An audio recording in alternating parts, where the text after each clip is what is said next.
What happens when two strangers with completely different opinions meet for dinner?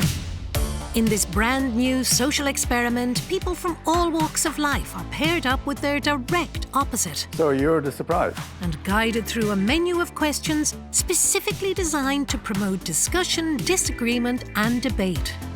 Will they agree to disagree? Do you believe there is a gender wage gap then? There is. No serious economist would agree with you. White privilege is a racist idea.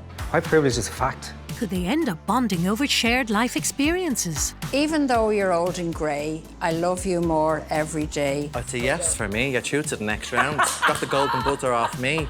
Or will it be fireworks from the get-go? I don't think that all social influencers are reputable. I have a problem with that one. What's the danger, though? What's the benefit? Give me my dogs over a man any day of the week. This is Eating with the Enemy.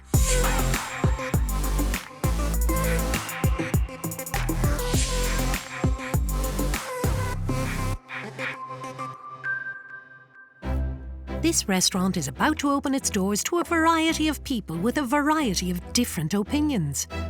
Over dinner, two strangers will debate a series of topics that appear at the table to guide the conversation. Are you a feminist? Do you believe in God? What change would you like to see in the world? Watching on are two experts, there to observe the psychological impact of so-called enemies breaking bread together. We've all become a little bit more divided over the last number of years. We're so used to airing our grievances that it's just become way too overwhelming. We rarely sit down with people outside our friendship group. We rarely sit down with strangers and have a conversation anymore. We just stick inside our social bubbles and we feel safe in those bubbles and we don't challenge ourselves outside them. Eating with the Enemy is about strangers sitting down and having a meal and having a discussion with someone they generally wouldn't meet in society. With the restaurant ready and waiting, let's see who's first to eat with their enemy. My name is Lorraine. I'm the chairperson of Muslim Sisters of Ava, and I am currently living in Crumlin. I became a Muslim in 2005. I'm very active within the community. We run a soup run outside the GPO every Friday night. When a person is in need, race, colour or creed doesn't come into it. There's a need there, you help them. I'd like to sit across from someone that would have an understanding of compassion, because being a Muslim, you're stereotyped. Everybody's in a path in this life, and I think if we all respected each other's choice, the world would be a much nicer place to live in. As Lorraine gets comfortable, let's meet her dinner companion. My name is Ava Van Rose. I'm 30 years of age, I'm a glamour model, and I come from Clondalkin, Dublin. I'm an extreme feminist. Why should we not be able to do what the hell we want with our body? I've had 2 breast augmentations, liposuction to my back, my nose done, my chin done, and 2 Brazilian butt lifts. I don't like people who can't see outside the box. Women who are too stuck up and set in old-fashioned ways. Yeah, I'm not into that. I believe in women's rights. I believe in equality. So if somebody is going to be ignorant towards these subjects, for me, this is not going to go down very well.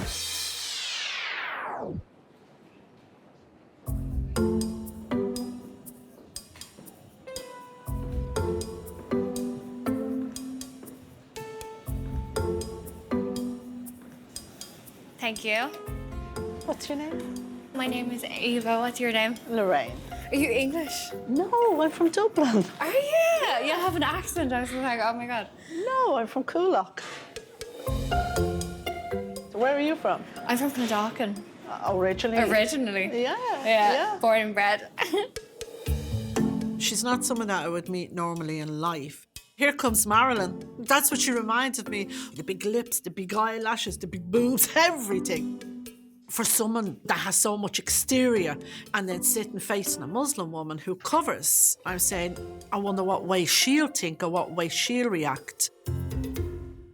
My first impression seeing Lorraine, I was like, oh my God, we're gonna have nothing in common. First of all, I seen like the burqa type thing, the outfit, and you know, like I felt that she would be quite religious. How am I gonna have a conversation with this girl? Like this is not gonna work out very well. When people meet you, what do you think they see? I normally get judged on my outer profile and nothing else. stereotyped is something that happens with me all of the time. Even yourself, yours is a religious look.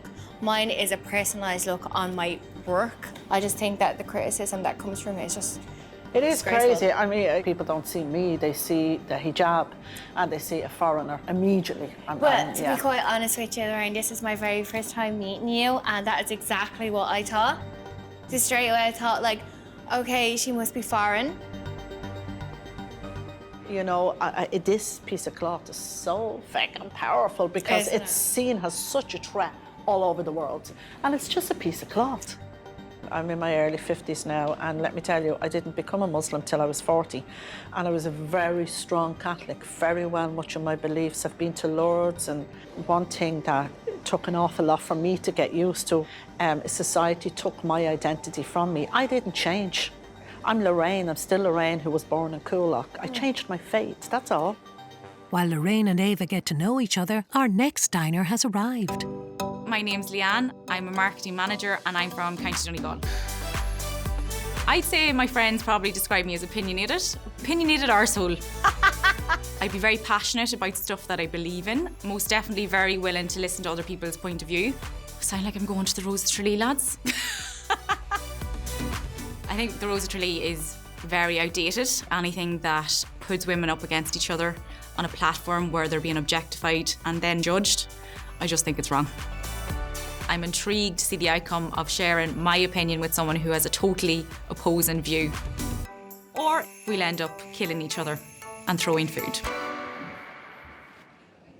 Well, let's see who Leanne's food-fighting partner is going to be.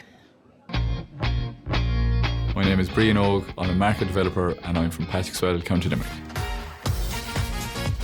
Things that make me happy in life are making other people happy. People being rude really makes me angry. Being kind is so easy to do and it costs nothing. One of the greatest experiences of my life so far has been the Rose of Tralee. I was an escort in 2017. I've met so many great people, got so many lifelong friends, and it was the experience of a lifetime. I'd like to have a conversation with someone who is open-minded and who's able to listen to my side of whatever subject we're talking about. Hi, how are you? Hello, how are you? Nice to meet you. Nice to meet you too. What's your name? Leanne. Leanne, Brien Og. Brien Og. Brien Og. Yeah, Nice it's to meet different. you. Haven't a word of Irish, so that'll be... Do you not? No, not a syllable. Great start. Where are you from yourself? Donegal, but living in Galway. What about yourself? I'm from Limerick. I don't really know what I can say about him. He was just a bloke. He just looked like a normal bloke. I didn't really have any prejudice about him at all. I was kind of interested actually and intrigued to see what he had to say. When people meet you, what are you afraid they might see? Ladies first. I don't know, people are quick to make assumptions. I suppose I'll always have makeup on my face, so there's the assumption that I do marketing, so that you walk around in high heels and a handbag for the day, doing nothing but social media. Just the assumption that you're a pretty person or into yourself and vain and you spend the day on Facebook and Instagram. I just be kind of in your face to a certain extent. I suppose I'm afraid people portray me as just a loud character. Okay, I'll let you know at the end. He was so loud in my face. Never shut up. This might look like a romantic date between two people, but it's a vastly different situation. When you're on a date, you release the biochemical oxytocin, which is your love hormone. Whereas in this situation, people know that they're being paired up with their so-called enemies. So their brains are in threat drive and they're releasing the stress hormones, cortisol and adrenaline.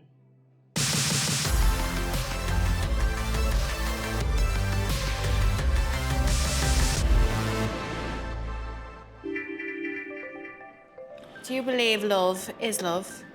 When I think of love, I think of a rosebud. Each petal represents a different thing in life, and that's how love is to me. I feel my definition of love is unconditional. Like, I understand that you have your religion, but me, I'm not religion orientated at all. But my outlook on things is I believe in equality for all. I believe in that no one has any right to judge anybody else based on religion, based on colour, and based on, sexual gender preferences. Can I ask, I know it's a strange topic, right? How do you feel on, gay rights and gay marriage and, men being in same-sex marriage or people like adopting. Every religion has the same on it. They So believe they're it's a all sin. against it. Yeah, they believe it's a sin.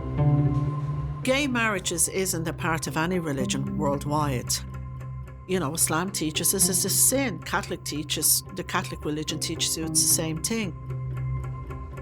If it was a subject for you and that one of your doors, even although you're part of a Muslim community, if they came out to you, how would you feel on that matter? Religiously, I'd be devastated. As a mother, you're still my daughter and I love you. We absolutely differ. She basically put to me that if it was her daughter in that scenario, that she would accept it, but that she would be very hurt religious-wise. I would love to be a surrogate, but I have said I would love to do it for a gay couple, and I would love to give them the opportunity to be parents themselves. I mean, what you're doing is ample, and that's a choice, and that has to be respected. Would I agree with that? Probably not. In this restaurant, a variety of conversations are taking place between strangers who have just met.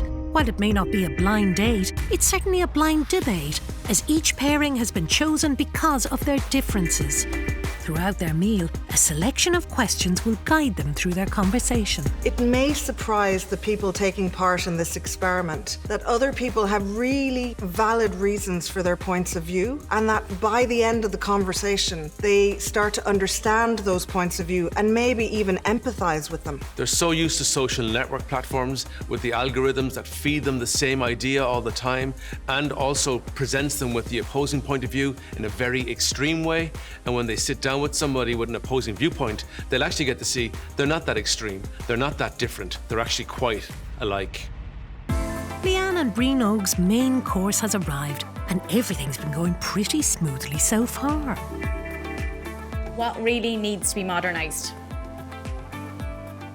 There's still so many gender roles that are being continuously pushed, like old-fashioned dinosaur shows like The Rose of Tralee.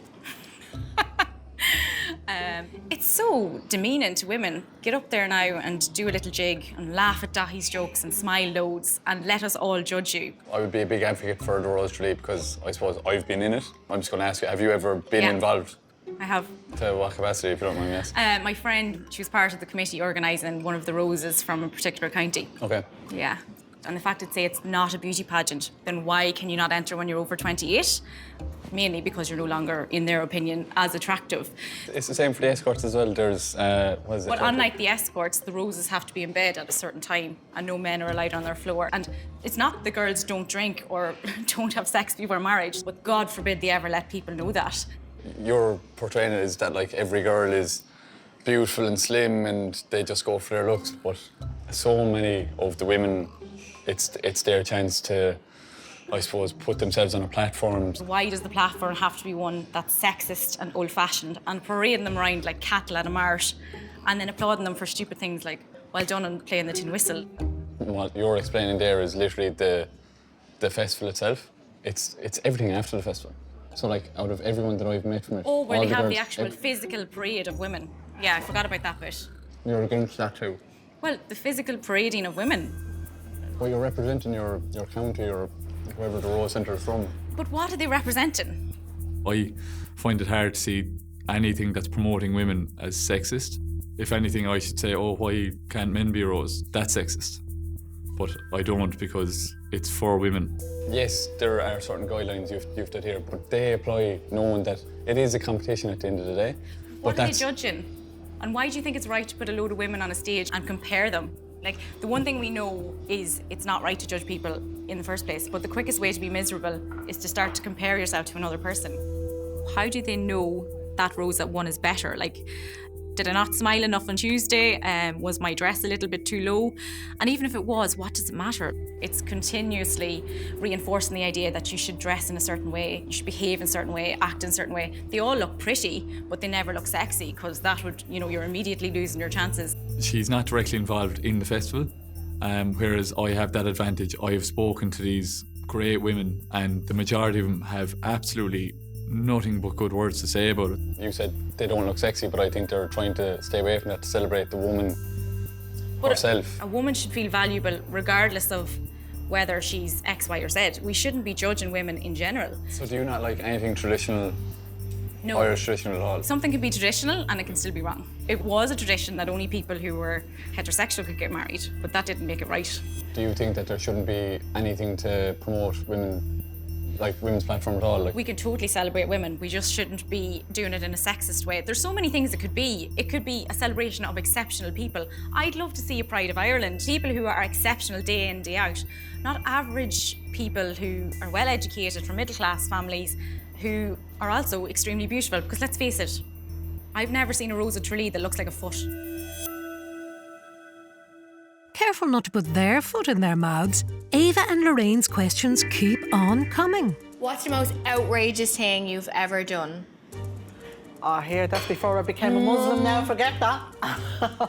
Let me see, I need to think about this. I've done a lot. Don't worry. I've slept with an A-listing celebrities. Is that outrageous? I don't know. I'm like... Tell. He was on tour here and, you know, I was given the opportunity to go meet the crew. We were drinking, partying with the lads all night. And basically it came to the point where I was like, oh my God, I'd love to meet the singer. And I basically put to me, I was like, do you want to have sex with him? And I was like, oh, yeah. So I knew this going in there, that guy had a girlfriend. I didn't care because I'm like, this was something that I wanted to do. And I was like, if anybody given the opportunity was in my position, they'd do it too. But I went in there and, you know, I slept with him. And basically, a couple of weeks later, like, she knew about it. They broke up like 3 weeks later. And he went off with me on the night of her birthday. Yeah. Where do you value yourself when you knew that's only what he wanted you for? You know what? At that time, I don't think I did value myself, but I was like, it was something I wanted to do as well. But as a woman, like, to him, you were just an object. Bring her in, I'll do what I want. Have yourself valued. Yes, I'm beautiful, I'm strong, but I'm not an object of your desire. You see, like, I'm older now. I'm wiser. I've been in relationships. I have my own kids, and they're all growing up. I really want to set a good example for my children. Talking to you here, I think you've kind of learned that lesson. Yeah, that, absolutely. Hey, It no, wouldn't be something I'd be doing again. You can like, look, but I'm yeah. not an object.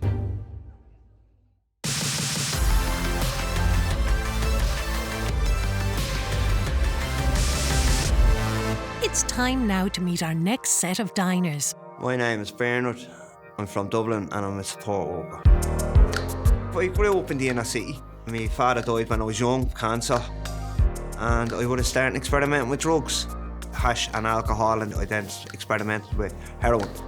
Marijuana is a gateway drug to other drugs. I ended up in a treatment centre at 16 years of age, and we ended up in prison. I was homeless as well. And then my sister found me, brought me home, and I ended up back in another treatment centre. My life just has took off since, you know, that kind of way. It would be a big passion of mine to help people and show them there's a way out. Believe me, if I'm not doing it and I'm still alive today, anybody can do it, you know? Anybody can do it, yeah. As Bernard settles in, his dinner guest is on the way. My name's Martin. I'm from the north side of Cork City and I'm a self-defence instructor. I have an honours degree in herbal science, chose to do that just so I can have proper intellectual discussions about cannabis and how that works. It really annoys me when people say that cannabis is a gateway drug because in reality, prohibition is what put me closer to some of these more harmful drugs. Having to be brought to court for possession of cannabis, that makes me really angry. Something I'm really passionate about is the need for the ending of cannabis prohibition because of all the discrimination that happens in our society by the people who are very much anti-drugs. How are you doing? Hey. How are you? Martin's my own name, and yeah. Bernard. Bernard. Nice Yeah. to meet you, Bernard. How are you doing? Not too bad. Excellent. Where are you from? Cork. Cork. Yeah, here from Dublin, anyway. Dublin, yeah. There's no hiding it. Yeah. Yeah, I'd say Bernard's first impression was, who's this guy in the suit and what's he going to talk about? So what is your peer group like? Yeah, my peer group was be all in recovery and that, you know, people what would have gone through addiction and that, all types of addiction. Okay, very interesting. Yeah. And then in people what work in the field of it, helping people with addiction and that, it'd be part of my peer and it'd be so. Would a lot of those be injecting drug users then at that, or would it be? Fraud. Okay. From cannabis to injecting heroin, crack cocaine, alcohol. Yeah. All that kind of stuff, yeah. Okay, interesting. Yeah. And can I ask how, or if prohibition has helped those people at all, having drugs illegal? Does it help them? Me personally, I don't believe it should be legalised. The mental health end of things, you know, that kind of way. There's a big impact on people with the marijuana at the minute, you know, that kind of way. My own background is I was caught with cannabis. That led me down the road of activism, tried to understand what it was that I was being criminalised for. My experience with drugs has been beneficial to me, hasn't been negative at all, except when I got caught with cannabis by the authorities. That's when my drug use became negative and impacted negatively on my life. With me, I have charges for drugs. I was caught. Yeah. I was caught, you know, it's part of the justice system. Yeah. If you legalise one, then what about the rest of them? Just to legalise it, I think we're going to open up a door for young teenagers to a gateway. In a debate, the most useful skills are, first and foremost, staying calm, sticking to the facts, and trying to respond rather than to react, so that what you're saying can be heard as opposed to the way you're expressing it. Generally, people are waiting for the other person's mouth to stop moving, so it's their time to talk. But no communication is taking place when that's present. Do you believe life is harder for a woman or a man?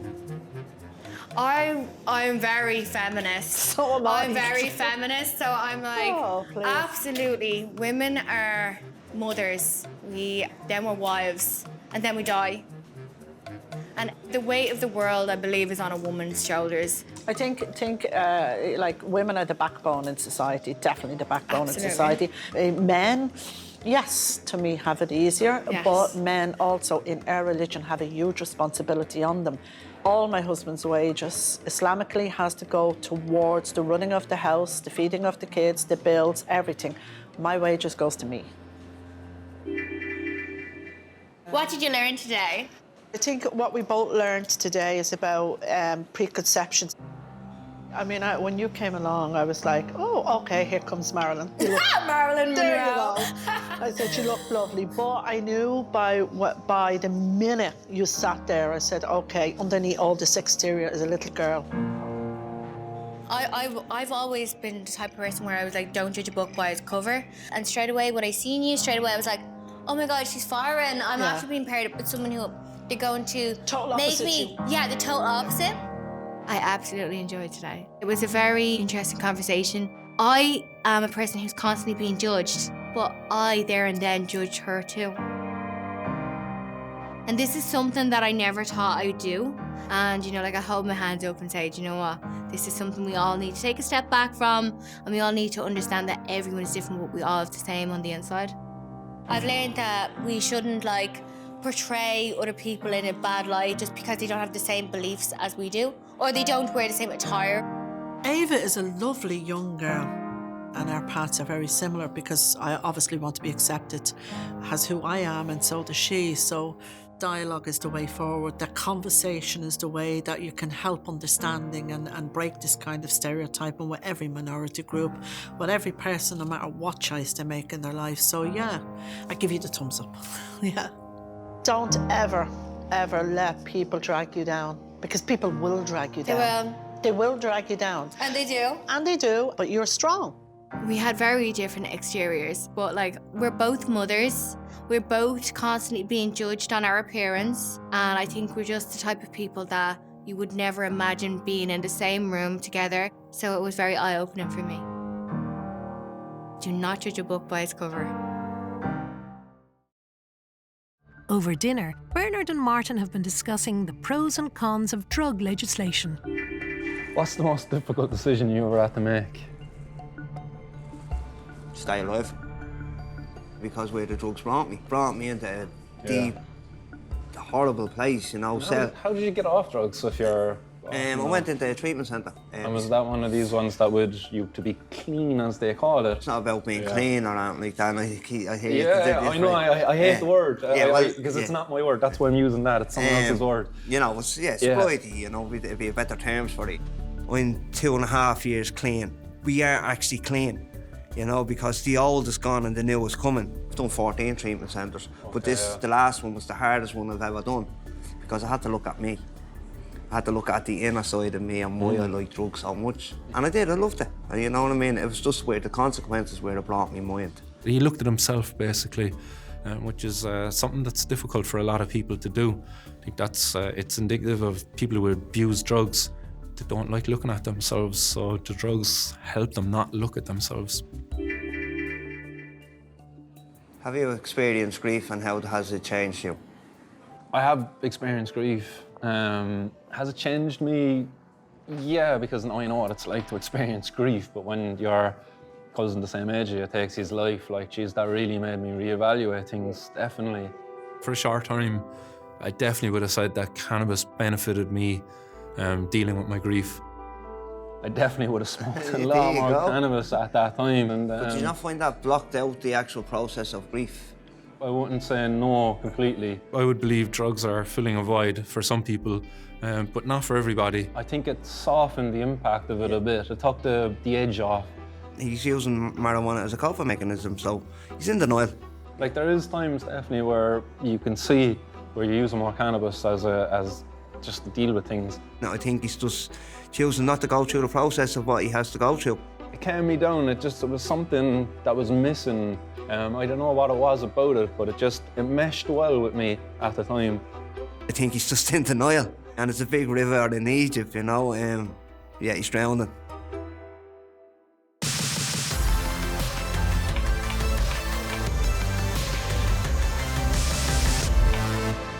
Let's see who's next to join the conversation. My name is Juliet. I am a marketing intern and I'm from Kildare. I would consider myself socially left-wing, so I believe in LGBT rights, credibly pro-choice. But when it comes to all things economic, I am more right-wing in that I believe tax is theft. I think we shouldn't fund the government shouldn't offer welfare, the government shouldn't, is really the summary of my opinion. I'm just really excited to be involved in something that allows people to sit down and hash out their differences but see their commonalities at the same time. With Juliet waiting in anticipation, let's meet her dinner companion. I'm Joe, I'm a student, and I'm 28. I describe myself as passionate, interested in human rights, and a bit of a lefty. People that frustrate me are those that don't see outside their own bubble. People are coming from different opportunities in life. If I was sitting beside someone who was privileged to the point that they were blinded to inequality, that would be something that would definitely fire me up. Hiya. Hi, how are you? I'm good, thanks. A little nervous. Yeah, I'm much the same. Sorry, I'm Joe, by the way. Nice to meet you, I'm Juliet. Cool. What is your peer group like? Okay, I have a mixed bag. So most of my friends are either from secondary school or from college. So I went to UCD. I went to UCD as well. Oh, okay, yeah. what did you study? I studied politics and sociology. I did sociology as well. Ah, okay. I wasn't expecting someone like Juliet. I don't know why. I was expecting someone that would be more aggressive. I don't know, I think I was prepared for the worst. I'm left-leaning socially, but very right-leaning economically and fiscally. So, I'm not a communist, and that's only because communism is too utopian. I think by nature humans are too selfish that it can never work. But we wouldn't have a lot of what we have today without it, those socialist ideals. Take Britain, for example, the NHS. Yeah. It's amazing, that's a socialist ideal. Is, yeah.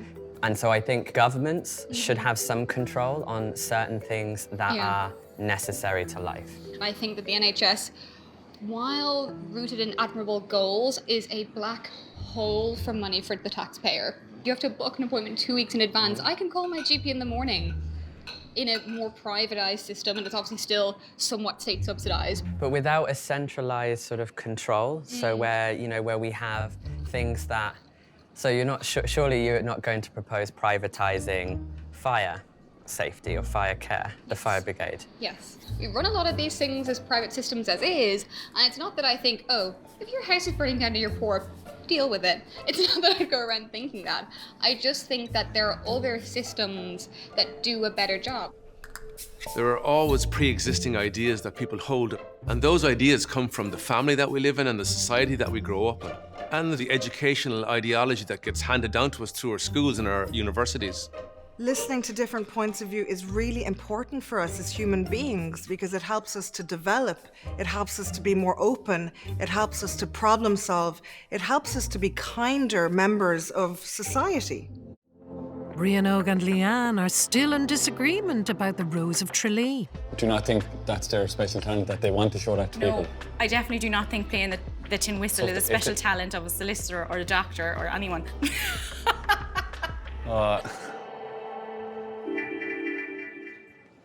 What was a big turning point in your life? Do you want to go? Oh, I was quite sick when I was a teenager.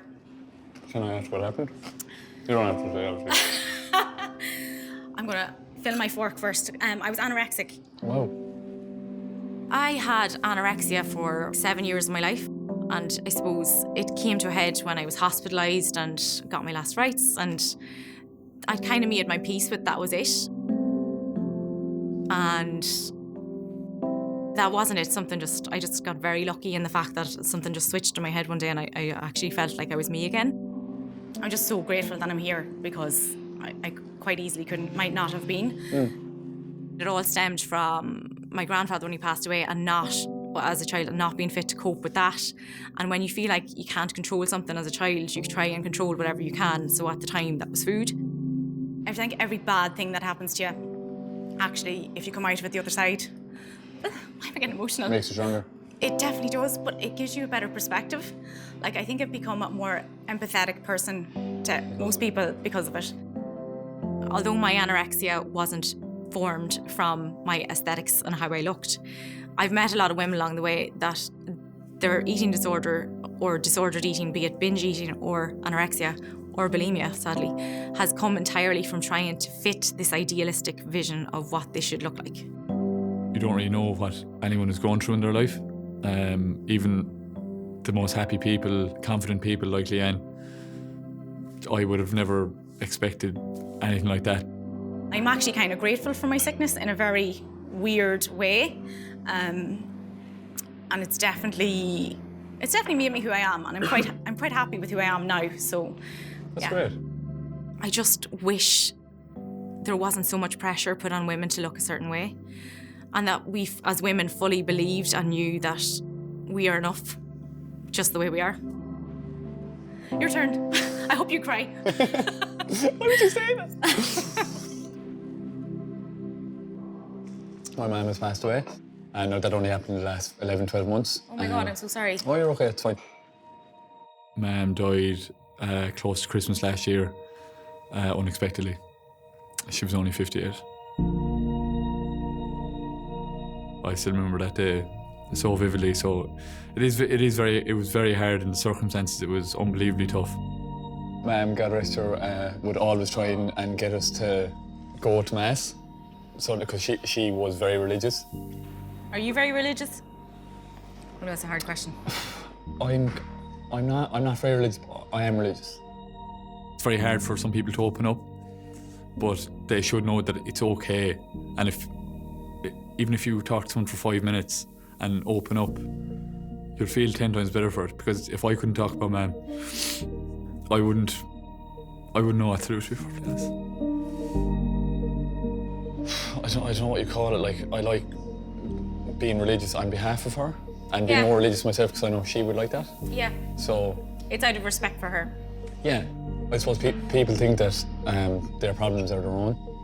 And this idea of not wanting to be a burden. Exactly. And I think there's certain people that won't open up to anyone because they're fear that they might be looked at differently or judged differently.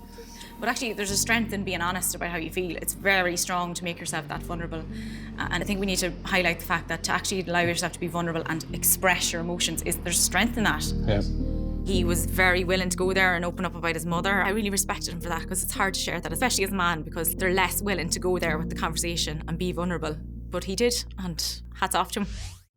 In this restaurant, strangers are having dinner with their direct opposites. With all conversations in full flow, Juliet and Joe are tackling life's big topics. Should hate speech be legislated?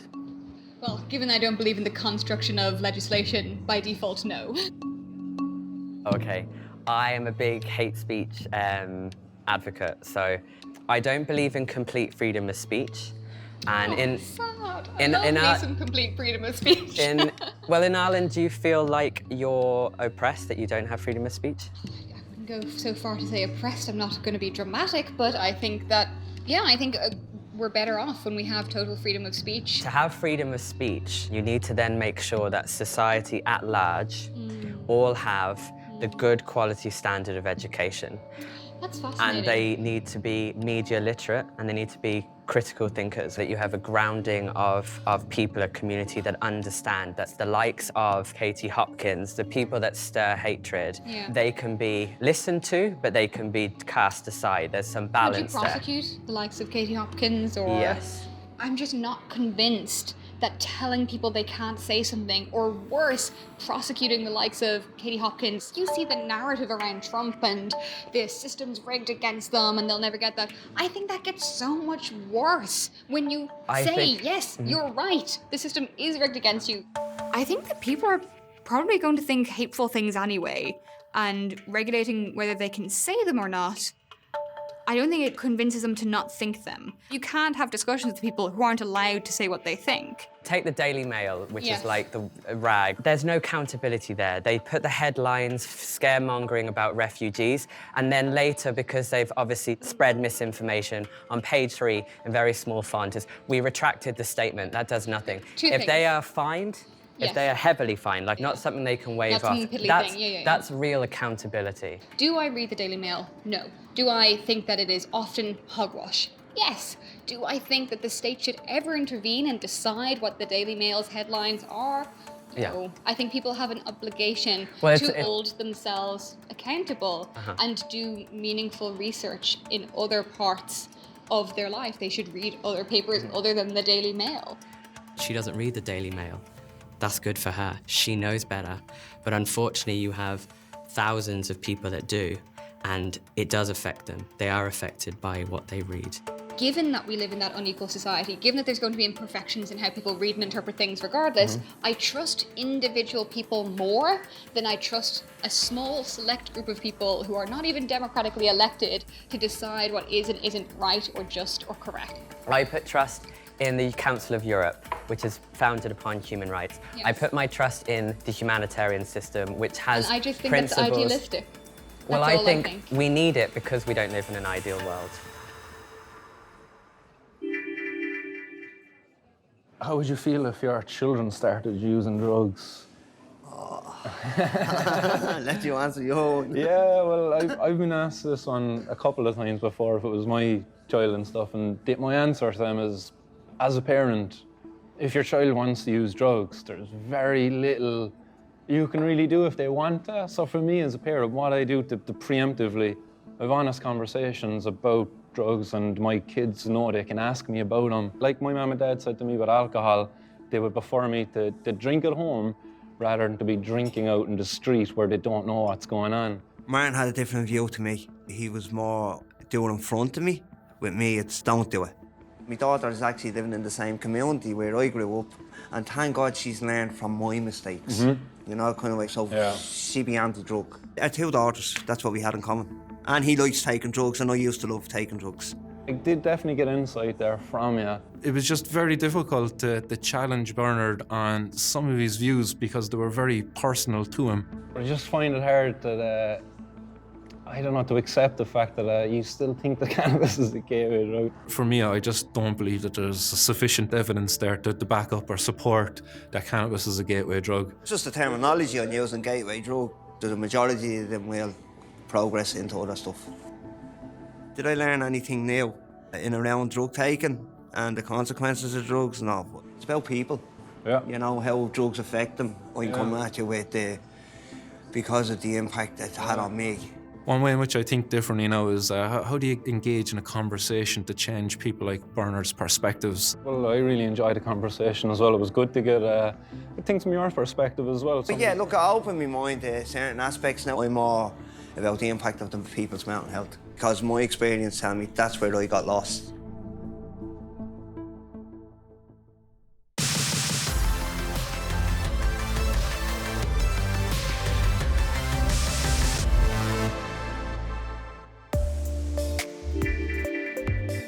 And finally, has this conversation changed anything for you? You're definitely not an enemy. If we had libertarianism and they were all like Juliet, I feel quite comfortable. I feel like I would be okay. But the facts that we have right now is that the world is not like that.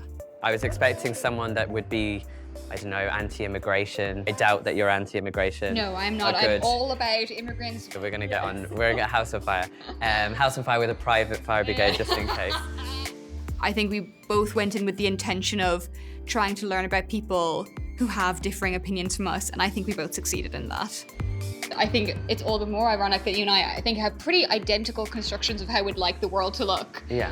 And we just have such aggressively different journeys of getting there. there. The scaffolding is different. The scaffolding is different, exactly. Yeah, Mine is pink with glitter.